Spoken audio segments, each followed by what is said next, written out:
প্রিয় বন্ধুরা, তোমাদের সকলকে স্বাগত জানাচ্ছি এনটিভির বিজ্ঞান ভিত্তিক অনুষ্ঠান বিজ্ঞান আনন্দ। Science is fun and interesting and to make it easy for us, আমাদের সাথে আছে শিক্ষক জাহিন আলম। ভাইয়া, কেমন আছো তুমি?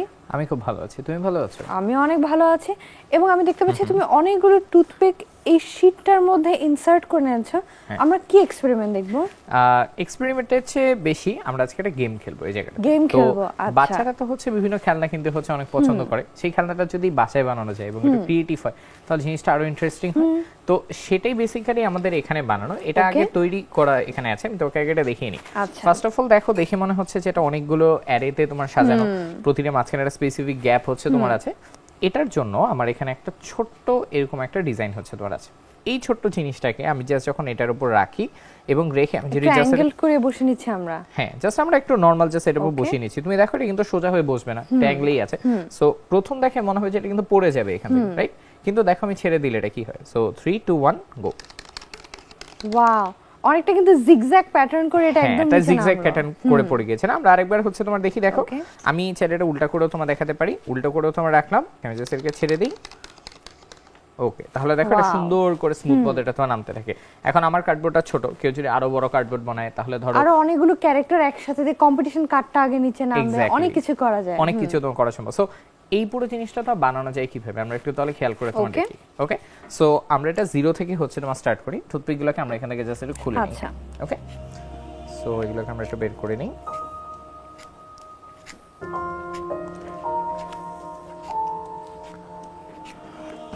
আচ্ছা, বের করে নিই আমরা হচ্ছে সুন্দর মতো এটাকে তোমার শুরু করি। সো আমরা বেসিক্যালি এই ধরনের তোমার একটা কর্কশিট নিব, এটা যে কোনো জায়গায় কিনতে পাই, বাসায় অনেক সময় পড়ে থাকে।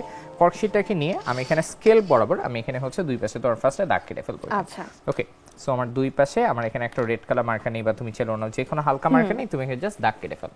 ওকে, এটা দাগ না কেটেও আমরা তোমার করতে পারি। আমাদের যেটা গোল, ফার্স্ট অফ অল এটাকে অনেক রেশিওতে বানানো যায়। আমরা একটা সিম্পল মাপ মাদা রাখি, সেটা হচ্ছে আমরা প্রতি 6 সেন্টিমিটার পর পর আমরা হচ্ছে একটা করে এখানে কাঠি যোগ করব। আচ্ছা, তাহলে আমি এখানে ধরো প্রথমটা যদি আমি এই বরাবর মার্ক করে ফেলি, তাহলে প্রথমটা থেকে এক্স্যাক্টলি 6 সেন্টিমিটার পর আমার আরেকটা মার্ক হচ্ছে তোমার আসবে। তাহলে এটাই তোমার এখানে ট্রাই করি, চলো এখানে। ওকে, সো এটা যদি এখানে শুরু হয়, প্রথম 6 এখানে, তারপর পরবর্তী 6 আসলে 12 এর ঘরে আসবে, তারপর এটা আসবে হচ্ছে 18 এর ঘরে, তারপর আসবে 24 এর ঘরে, সিমিলারলি লাস্টেরটা আমাদের আসবে হচ্ছে এখানে 30 এর ঘরে। এটা কিন্তু এটার জন্য কিন্তু আমরা যদি সিম্পলি 6 এর টেবিলটা জানি, বাচ্চারা যদি টেবিলটা জানে, আমাদের ফ্রেন্ডসরা যদি জানে, ওদের জন্য কিন্তু ক্যালকুলেট করতে আরো ইজি হবে। এক্স্যাক্টলি, ওটার জন্য ইজি হবে। সো একটা পাশ এবার হচ্ছে রেডি। এবার আমি করব কি, উপর থেকে আমাদের 6 এর অর্ধেক কত হয় 3, আমি জাস্ট 3 সেন্টিমিটার নিচ থেকে আমি আবার হচ্ছে একটা অ্যারে ড্র করব এখানে। সো এগেইন আমরা হচ্ছে সেম কাজটা করি এখানে। জাস্ট আমরা করব কি, এটার লাইন থেকে আমরা হচ্ছে 3 সেন্টিমিটার নিচে আসি, তাহলে 3 হচ্ছে এখানে। সো দিস উড বি আমার ফার্স্ট ডট এখানে। ওকে, সো আবারও দেখিয়ে দিচ্ছি, প্রথমটার যে লাইন, ওই লাইন থেকে 3 সেন্টিমিটার নিচে, হাফে অথবা বলতে পারে এই দুটো ঠিক মাঝ বরাবর এখানে একটা আমরা ডট দিয়ে নিয়েছি। সো এরপর এখান থেকে বাকি কাজটা আবার সিম্পল, আমরা ওই 6 সেন্টিমিটার করে আমরা এখানে তোমার দাগ করে ফেলব। আচ্ছা, ওকে, তাহলে চলো আমরা এটা ক্যালকুলেট করে ফেলি। আচ্ছা, সো আমরা এখান থেকে আবার 6 সেন্টিমিটার দাগ দিই। ওকে, তাহলে 6 12 18 24 এন্ড হচ্ছে 30 জায়গাটা। ঠিক আছে, সো এই হচ্ছে আমাদের মোটামুটি দাগগুলো প্রস্তুত এখানে। ওকে, এরপর আমাদের বাকি কাজটা হচ্ছে জাস্ট আমরা এই বরাবর এখানে টুথপিকগুলোকে তোমার অ্যাটাচ করে ফেলবো এখানে। ওকে, সো আমরা যোগ করে ফেলি 1 2 3 4 5 এবং হচ্ছে তোমার 6 জায়গাটাতে। ঠিক আছে, তো দেখবো যেন টুথপিকগুলো স্ট্রেইট যায় এই জায়গাটাতে, এলোমেলো যেন তোমার না হয় এখানে। পাশেটাতে তোমার হচ্ছে যাই এখান থেকে 1 2 3 4 5 এন্ড লাস্টেরটা তোমার 6 এই জায়গাটা। ঠিক আছে, সো আমাদের পুরো অ্যারেটা কিন্তু এখানে কি প্রস্তুত হয়ে গেছে এখানে। ওকে, সো ফার্স্ট অফ অল এখানে হিসাবে কিছু 19-20 থাকতেই পারে। আমরা এটাকে ঢেলে দেখবো যে এটা আমাদের প্রপারলি তোমার নিচে রোল ডাউন হচ্ছে কিনা। যদি না হয় আমরা এটাকে একটু রিশাফল করে দিব। ওকে, সো এটা প্রস্তুত। এবার আমাদের হচ্ছে এই কাঠির পার্টটা তৈরি করা দরকার। সো এটার জন্য আমরা করব কি, ফার্স্ট অফ অল আমরা এখানে একটা শক্ত রেখে কাঠি নিব এবং আমরা এরকম বাজারে ধরো এরকম স্টিকার সেট কিনতে পাওয়া যায়, আমরা এটা স্টিকার সেট তোমার কিনে নিব। তো এখানে একটা ব্যাপার হচ্ছে তোমার দেখো যে আমরা চাই এই স্টিকার সেটটা একটু শক্ত হোক এই জায়গাটাতে। ওকে সো তার পিছে একটা অলমোস্ট একটা গেটিস পেপার লাগিয়ে নিয়েছি যাতে আরেকটু শক্ত হয়, আরেকটু যেন শক্ত হয়। সো আমরা আমাদের পছন্দ মতো একটা ডিজাইন তোমার এখান থেকে কেটে নিব। তো এটাই করি। তো ধরো আমাদের উপরে যে অংশটা আছে আমরা এটাকেই তোমার এখান থেকে বা নিচের এটাকে আমরা কেটে বের করে ফেলি এখানে। ওকে সো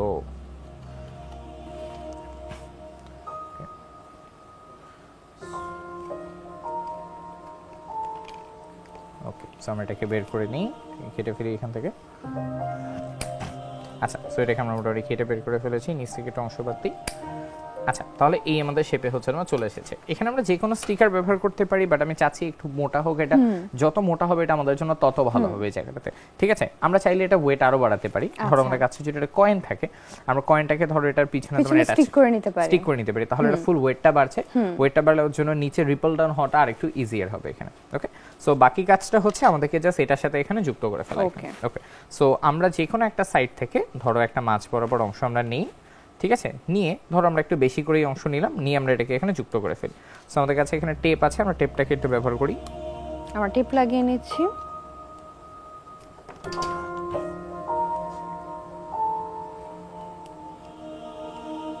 ওকে আচ্ছা তাহলে আমরা খেলনাটাকে কি আমরা জাস্ট একটা জায়গায় তোমার যুক্ত করে ফেলে নেব এখানে। ওকে সো এবার আমাদের কাজটা হচ্ছে দুই পাশটাকে তোমার হচ্ছে সমান করে ফেলা। সো এই কাজটা আমরা তোমার কিভাবে করবো একটু আমি তোমাকে দেখাই। এই হিসাবটা হচ্ছে আমরা এটাকে এই বরাবর তোমার এখানে রাখবো, রেখে আমি এটাকে তোমার এই পাশে তোমার পড়তে দিব। তো তোমার দেখো এইটা থেকে যদি স্লাইড ডাউন করতে হয় তাহলে আমার এই বরাবর এটা কি কেটে ফেলা দরকার এখানে। সো আমি এটা মার্ক করে নিব, তাহলে আমি এটাকে এখানে একটু মার্ক করে নিব। মার্ক করে নিয়ে আমি এখানে একটা টুইজার ব্যবহার করে আমি এটাকে এই বরাবর এখানে কেটে ফেলবো। আচ্ছা ওকে কেটে ফেলি এখানে। Okay so that's one part gone. So এটা তাহলে আমাদের কি করবে, এই বরাবর আমি যদি এটাকে রাখি এটা এখান থেকে কি করবে স্লাইড ডাউন হচ্ছে নিচে পড়ে যাবে এই জায়গাটাতে, ঠিক আছে? আমি একটু কেটে নিই এখানে।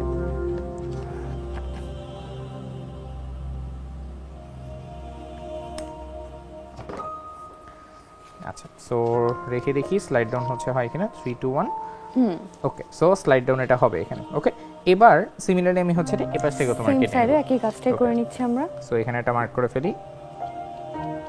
ওকে মার্ক করে নিয়ে এই পাশ থেকে টুইজার দিয়ে রেখে কেটে বের করে ফেলি। আচ্ছা সো যখন বের করে ফেলি তখন আমাদের খেলনাটা মোটামুটি প্রস্তুত হয়ে যায়। ওকে এবার আমাদের হচ্ছে সিম্পলি প্র্যাকটিসের পার্ট যেটা। সো আমরা এবার এটাকে এখানে রাখবো, রেখে আমরা এটাকে তোমার এখানে সিম্পলি হচ্ছে এখানে পড়তে দিব। So let's start again. So 3 2 1 0 go. Wow so পুরোটা কি পারফেক্টলি তাহলে হয়ে গেছে জায়গাতে। Okay so just trial and error করে আমরা এভাবে সুন্দর মতো ডিজাইনটা তো বানিয়ে ফেলতে পারি। ভাইয়া এত মজার একটা কম্পিটিটিভ গেম দিয়ে আমাদের আজকের এপিসোডটা স্টার্ট করার জন্য তোমাকে অনেক ধন্যবাদ। ভাইয়া আমি দেখতে পাচ্ছি তুমি কি একটা টর্চ লাইট নিয়ে এসেছো?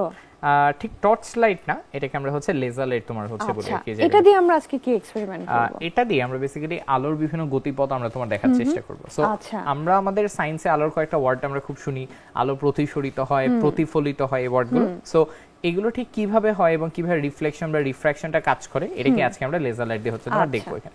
সো লেজার লাইটের একটা বড় ব্যাপার হচ্ছে লেজার লাইট তোমার যেকোনো একটা দিকে সে হচ্ছে তোমার ফ্লো করতে পারে। So instead of normal light যেটা ছড়িয়ে যায়, লেজার লাইট তোমার একটা লাইন বরাবর হচ্ছে তোমার বেসিক্যালি স্ক্যাটার করে না, একটা ওয়ান ডিরেকশন ফলো করে, ওয়ান ডাইরেকশন হচ্ছে ফলো করে। সো যেহেতু ওয়ান ডাইরেকশনে যায়, সো আমাদের জন্য ইজিয়ার হয় বোঝাটা। ও যখন তার ডিরেকশন থেকে সরে যাচ্ছে ওটাকে আমরা খুব দ্রুত গ্রাস্প করতে পারি।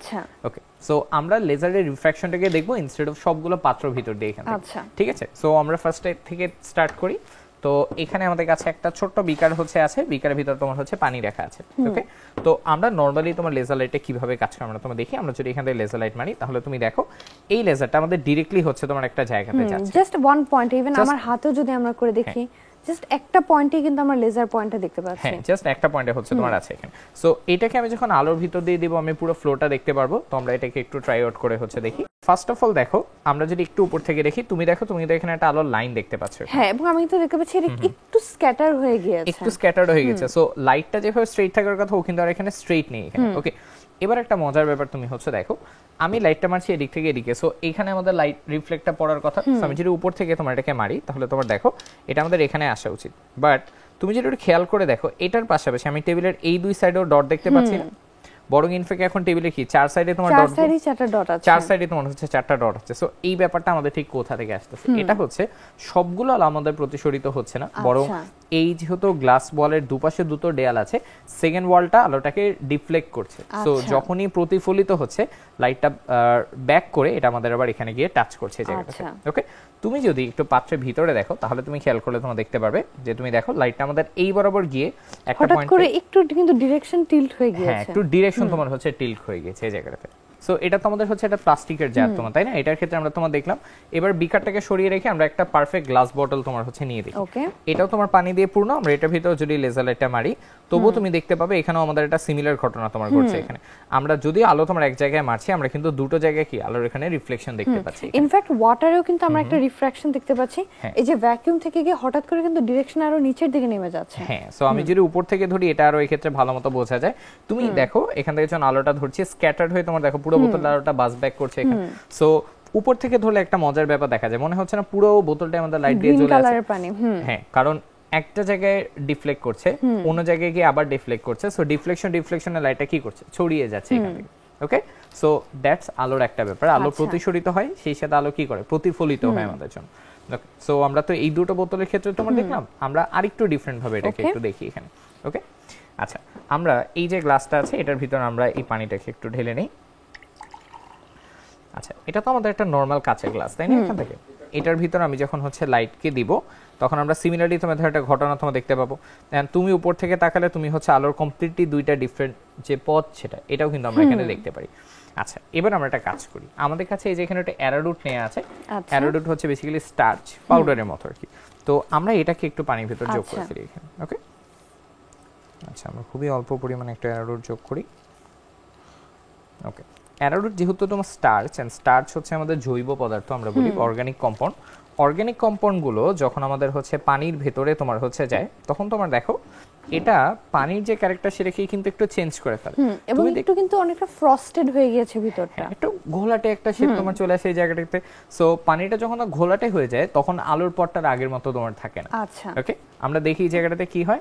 তো দেখো এখন আমি যখন এটার ভিতর তোমার লাইটটাকে ফ্লো করছি, তুমি দেখো আরো ক্লিয়ারলি আমরা আলোর পথগুলো দেখতে পাচ্ছি না এখানে, এবং লাইনটা কিন্তু একটা ক্লিয়ার লাইন। ডিফ্লেকশনও কিন্তু অনেকটা কমে গিয়েছে, ডিফ্লেকশন অনেকটা কমেছে, এবং আলোর যে লাইন বা ক্লিয়ারেন্স গুলো এবার কি আমরা আরো পারফেক্টলি তোমার এখান থেকে দেখতে পাচ্ছি এখানে। ঠিক আছে, সো আলো এইভাবে আমাদের বিভিন্ন গ্লাস বোতলের ভিতরে কিন্তু তোমার ট্রাভেল করে থাকে। আচ্ছা, ওকে, সো আমরা বিভিন্ন ভাবে বিভিন্ন পাত্রে আলো নিয়ে সেটা একটা লেজার লাইটকে ব্যবহার করে আমরা আলোর যে ডিফ্লেকশন এটাকে আমরা এখান থেকে দেখতে পারি। ফাইনাল একটা ট্রিক আমি হচ্ছে করে দেখাই। দেখো, আলো তো আমি এতক্ষণ বলছি এটার ভিতর দিয়ে ট্রাভেল করছে, আমি যদি বলি আলো পানির সাথে ট্রাভেল করছে, এটা কিভাবে সম্ভব? এটা কিভাবে সম্ভব? তাহলে আমরা এখানে করি কি, তোমার দেখো এখানে একটা বোতল আছে, এই বোতলটাকে আমরা একটু পানি দিয়ে ভর্তি করে ফেলি। ওকে, বোতলটা দেখো এখানে একটা ছোট ছিদ্র করা আছে, আমি এটাকে একটু আঙ্গুল দিয়ে চেপে ধরি, চেপে ধরে আমি এটাকে পানি দিয়ে ভর্তি করে নিই। ওকে,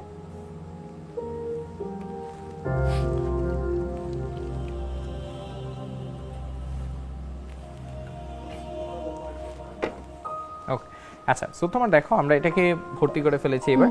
সো আমরা যখন এটাকে তোমার ছাড়ি তখন তোমার কি হয় দেখো, আমাদের এই বরাবর তোমার কি পানিটা পড়তে থাকে।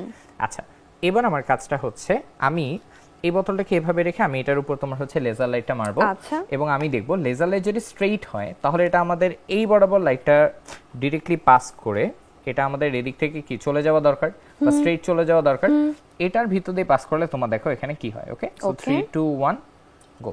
দেখো আমি যখন এই ছিদ্র বরাবর ধরছি লাইটটা, এবার তোমরা দেখো পুরো যে পানিটা পড়ছে ওটাকে লাইট আপ করে ফেলছে না এই জায়গাটাতে, এবং মনে হচ্ছে কিন্তু যে গ্রিন কালারের পানি পড়ছে, গ্রিন কালারের পানি পড়ছে এই জায়গাটাতে। সো যখন ওয়াটারের স্ট্রিমলাইন ফ্লোটা যাচ্ছে, আলো হচ্ছে ওয়াটারের যে দুপাশে দুটো ওয়ালের মতো আছে ওই ওয়ালটার উপর আলোটা বাড়ি খাচ্ছে, এবং ওইটার ভিতর দিয়ে আলোটা তোমার ট্রাভেল করার ট্রাই করছে। সো তার জন্য দেখা যাচ্ছে যে আমাদের পুরো যে পানিটা, পুরো পানিটা কেটে কালারফুল পানি তোমার হয়ে আসছে। আমরা বিভিন্ন জায়গায় অনেক সময় খুব কালারফুল ঝর্ণা দেখি না, মনে হয় ঝর্ণাটা থেকে নীল বা লাল কালার পানি আসে, এটা কিন্তু ঠিক এই প্রপার্টিগুলোকে ব্যবহার করা হয়। তার মানে এই বেসিক ইনফরমেশনটা ইউজ করে কিন্তু আমরা চাইলে ফাউন্টেন্সও কনস্ট্রাক্ট করতে পারবো, যেগুলো দেখে মনে হবে লেজার লাইটই ওভাবে কার্ভ ভাবে ট্রাভেল করছে। ভাইয়া, এক্সপেরিমেন্টটা এত ইজি হলেও কিন্তু এখানে একটা সেফটি মেজার ফলো করাটা খুব ইম্পর্টেন্ট। হ্যাঁ, সেটা অবশ্যই দরকার, বিকজ হচ্ছে বাচ্চারা অনেক সময় করে কি লেজার লাইট খেলার সময় একে অপরের চোখের দিকে তাক করে ধরে, লেজার লাইটে কিন্তু আমাদের চোখের কিছু পার্মানেন্ট ড্যামেজ করতে পারে। স্ট্রেইট লাইন যখন পড়ে আমাদের ভিতরে কর্নিয়া বা রেটিনা গুলাতে ব্ল্যাক স্পট তৈরি হয়, যেগুলো আসলে কখনোই আর চলে যায় না। সো একটু সাবধান থাকতে হবে, আমরা জন্য ডিরেক্টলি কারো চোখ বরাবর না ধরি এখানে। But other than that it's a fun safe experiment to do. ভাইয়া, তোমাকে অনেক ধন্যবাদ। ভাইয়া, এই এক্সপেরিমেন্টটা দেখে মনে হচ্ছে খুবই সিম্পল, আসলে কি এক্সপেরিমেন্টটা খুব সিম্পল? এক্সপেরিমেন্টটা সিম্পল, কিন্তু ওর ভিতরে খুব মজার মজার কিছু সায়েন্টিফিক ব্যাপার আচ্ছা। আছে। তুমি এর আগে হচ্ছে আর্কিমিডিসের লর কথা বলেছো, সো আমি ভাবলাম একটা আর্কিমিডিসের ল আমরা টেস্ট করে হচ্ছে তোমার Okay. দেখি এখানে। আমরা কোনো কিছুকে ওয়াটারের উপর তখনই ভাসিয়ে রাখতে পারি যখন ওয়াটার তাকে নিচ থেকে একটা বল প্রয়োগ করে তাকে ভাসিয়ে রাখে। আর্কিমিডিস এটাকে প্লবতা বলতো, বাংলা এটাকে আমরা প্লবতা বলি। সো ব্যাপারটা হচ্ছে আমরা যখন এরকম কোনো কিছুকে ভাসিয়ে তোমার হচ্ছে রাখতে চাই, আমরা খুব সিম্পল ভাবে তোমার দেখি এটা আমাদের উপর পানির উপর প্রপারলি তোমার ভাসতে থাকে এখানে। কারণ ভাসে কেন? বিকজ দুটো কারণ। প্রথম কথা হচ্ছে এটার যে ঘনত্ব বা এটার যে ডেন্স ম্যাটেরিয়াল, এটার ঘনত্ব পানির চেয়েও কম।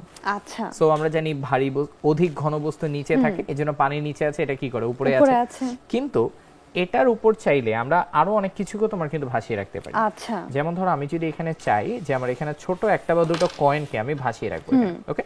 কিন্তু নরমালি কিন্তু কয়েন আমরা পানিতে দিলে কিন্তু কয়েন আবার নিচে পড়ে যাচ্ছে। এক্স্যাক্টলি, ধরো আমি ছোট কয়েনটাকে এই বিকারের উপর আমি যদি তোমার ফেলে দিই, তাহলে তোমার দেখো কয়টা তোমার কি করে, সিম্পলি হচ্ছে তোমার নিচে পড়ে যায়। সিমিলার একটা কয়েনকে এবং একটা ভারী কয়েনকে আমি যদি এটার উপর আস্তে করে রাখি, তাহলে তোমার দেখে কিন্তু ডুবে না এখানে, বরং এটা কি করে এটার উপর তোমার ভেসে থাকে এই জায়গাটাতে, তাই না? পুরো ব্যাপারটাই হচ্ছে কয়েনটার জন্য এটা আমাদের পানির ভিতর যতটুকু ডুবেছে ওই পরিমাণ পানি বল প্রয়োগ করে তাকে কিন্তু আবার ভাসিয়েও রেখেছে এই জায়গাতে। সো এটা কিন্তু ভেসে আছে আমাদের জন্য। সো ঠিক এইভাবেই আমাদের এই বলগুলো কি করে তোমার কাজ করতে থাকে। সো আর্কিমিডিস আমাদেরকে এক্স্যাক্টলি এই কথাটাই বলেছিলেন যে আমরা যতক্ষণ পারবো আমরা এগুলোকে ভাসিয়ে রাখতে পারি এটাকে। ওকে, আমরা একটু ট্রাই করে দেখি কতক্ষণ এটা তোমার ভেসে থাকে। ওকে, সো আমরা পানির স্ট্রেংথটা একটু তোমার ট্রাই করে দেখি। আমাদের কাছে অনেকগুলো কয়েন আছে, আমরা সেকেন্ড একটা কয়েন দেই, সো দ্যাটস 2, আর একটা কয়েন দিয়ে দেখি 3 4, এখানে একটা কয়েন দেই, দ্যাটস 5। একটু কাট হয়ে গিয়েছে, আমি যদি এটাকে একটু সোজা করে দিই, রিঅ্যারেঞ্জ যদি আমরা করে দিই, কয়েনগুলোকে একটু যদি মাঝ বরাবর নিয়ে তোমার রাখি, সো স্টিল ফিক্সড আছে, তাই না? আচ্ছা, আরো কয়েকটা তোমার কয়েন দিয়ে রেখি এখানে, 8 9। ওকে, সো তোমার দেখো এতগুলো কয়েন যেটা হাতে নিলে আমার হাতে একটা ওজন আসে, সেটা কিন্তু পানির উপর কি সিম্পলি আমাদের হচ্ছে ভেসে আছে এই জায়গাটাতে। ওকে, পুরোটাই কাজ করছে বিকজ পানির উপর তারা যতটুকু ডুবেছে সিমিলার পানি কি করছে ওয়েট দিয়ে ওকে ইকুয়ালি নিচ থেকে একটা প্রেসার দিয়ে তাকে ভাসিয়ে রেখেছে। সো ঠিক এইভাবেই কিন্তু আমাদের হচ্ছে জাহাজগুলো তোমার কাজ করে এই জায়গাটাতে। আমি যতটুকু লোড বেয়ার করতে চাচ্ছি সেজন্য পানি থেকে ঠিক ওই পরিমাণ ওজনের পানিকে সেজন্য তোমার এখান থেকে সরিয়ে ফেলতে হবে। এটার মানে কি এটাও যে জাহাজের আউটার শেল্টার ডেনসিটি তার মানে ওয়াটার থেকে কম হওয়া লাগবে টু ফ্লোট? ঠিক এটা আমরা চাইলেও করতে পারবো না, বিকজ হচ্ছে যেহেতু আউটার শেল্টার আমাকে খুব হেভি স্টিল দিয়ে করতে হবে, তো আমি ওয়াটার চেয়ে ডেনসিটি কমাতে পারবো না। তো আমরা সিম্পলি তোমার যেটা করি ওর এরিয়াটা বা ভলিউমটা তোমার এত বেশি করি, যার ফলে হচ্ছে ও এত বেশি পরিমাণ পানিকে সরিয়ে ফেলে, ওই পানির ওজনে আমাদের জাহাজটা কিন্তু তার ভেসে থাকে। আচ্ছা, ঠিক আছে। সো এই জন্য কিন্তু প্রতিটা জাহাজের একটা ওয়েট লিমিট থাকে। যেমন আমি চাইলেই এখানে ধরো এই যে ভারী ভারী দুটো পাথর আছে, এই দুটো পাথরকে দিয়ে আমি এটাকে তোমার খুব বেশিক্ষণ ভাসিয়ে রাখতে পারবো না। দেখো এটা প্রায় কিন্তু এটা ডুবো অবস্থায় তোমার চলে গেছে। সো এই ক্ষেত্রে আমাদের প্রতিটা জাহাজের একটা ওয়েট লিমিট থাকে, এটা আমাদের কিন্তু মেইনটেইন করে যেতে হয়। ওকে, সো ঠিক এভাবেই আমাদের এই পয়েন্টগুলো এখানে কাজ করে। আচ্ছা, সো আমরা আরেকটা কাজ তোমার এখানে করে দেখি। দেখো এই যে এটা আমাদের জন্য গেল, ঠিক আছে, এটাকে আমি একটু সরিয়ে ফেলি, এখানে সরিয়ে আমি এটা কাজ করি, এখান থেকে আমি আরো পানি দিয়ে এটাকে একটু ভর্তি করে নিই। ওকে, মনে আছে আমরা এখানে তোমার কয়েন ফেলেছিলাম এটার উপরে, সো আমরা আরেকটা হচ্ছে তোমার কয়েন নেই, কয়েন নিয়ে তোমার একটু ওর রাস্তাটা হচ্ছে তোমার দেখি। আচ্ছা, কথা বলে বা আমরা নরমালি বুঝি যে হচ্ছে যে কয়েনটা ফেলে এটা স্ট্রেট পানিতে পড়ে যাওয়ার কথা। ওকে, সো আমি যদি ধরো এটাকে সেন্টার বরাবর তোমার হচ্ছে ছাড়ি, দেখো তোমার কি হয়, দেখো ওটা কি সেন্টারে গিয়েছে, অলমোস্ট একটু মুভ করেছে না এটা। সো তোমার হচ্ছে দেখো আমি আরেকটা তোমার ট্রাই করে দেখি, আমি যদি এটাকে একটু এভাবে তোমার রেখে ছেড়ে দিই, এগেইন তোমার দেখো এটা কার্ভ শেপ করে অন্যদিকে যাচ্ছে। আমি তোমাকে আরো কয়েকটা তোমার করে দেখাই, তুমি দেখো আমি একটু কাট করে তোমার এটাকে ছাড়ি, 3 2 1, তুমি দেখো স্ট্রেট পড়ছে না, বরং এটা কার্ভ করে তোমার এখানে চলে যাচ্ছে। ইজ বিকজ পানিতে যখন কোনো কিছু পড়ে পানির সাথে কিন্তু এটা বিকর্ষণ হচ্ছে তোমার কাজ করে। আচ্ছা, সো বিকর্ষণের ফলে ও স্ট্রেট পড়ে না, বরং ধাক্কাকে সে কি করে কাত হয়ে তোমার অন্যদিকেও হচ্ছে তোমার চলে যায়। সো এই জন্য ধরো যখন পানির মধ্যে আমরা কোনো কিছু ফেলি, এটা হয় না যে ওটা স্ট্রেট পানির ভিতরে তোমার যায়, বরং এটা কাত হয়ে বা একটু হালকা স্রোতের কারণে হালকা একটু স্লাইটলি কার্ভড হয়ে নিচে পড়ছে, এটা কিন্তু অন্য জায়গাতে তোমার চলে যায়। সো ওয়াটার কিন্তু খুব মজার ভাবে আমাদের জন্য কাজ করে। এই ওয়াটারের শেপ বা ওর ফান্ডামেন্টাল প্রপার্টিজ গুলোকে আমরা যত ভালো মতো বুঝি, তত আমাদের জন্য ধরো হচ্ছে জাহাজ বানাতে বা ধরো বিভিন্ন শিপ বানাতে এটা আমাদের জন্য তত ইজিয়ার। ইনফ্যাক্ট আমরা কিন্তু এই জিনিসগুলো আমাদের ডাইভিং এও কাজে লাগাতে পারি, যে আমরা কি মেটালস ক্যারি করতে পারবো কিনা, ডেন্স অবজেক্ট আমাদের সাথে নিয়ে আন্ডার ওয়াটারে যেতে পারবো কিনা, এটা কিন্তু আমাদের জন্য খুবই ইউজফুল ইনফরমেশন। ভাইয়া তোমাকে অনেক ধন্যবাদ কয়েনস দিয়ে এত সুন্দর একটা এক্সপেরিমেন্ট আমাদেরকে করে দেখানোর জন্য। আজকে তাহলে আমরা বন্ধুদের কাছ থেকে বিদায় নিয়ে নেই। ঠিক আছে তাহলে। প্রিয় বন্ধুরা, এই ছিল আমাদের আজকের আয়োজন। তোমরা যদি আমাদের কোনো এক্সপেরিমেন্ট মিস করে থাকো বা রিওয়াচ করতে চাও, এগুলো কিন্তু এনটিভির ইউটিউব চ্যানেল এনটিভি শোজে অ্যাভেলেবল। তোমরা ভালো থেকো, সুস্থ থেকো, এনটিভির সাথেই থেকো। ধন্যবাদ।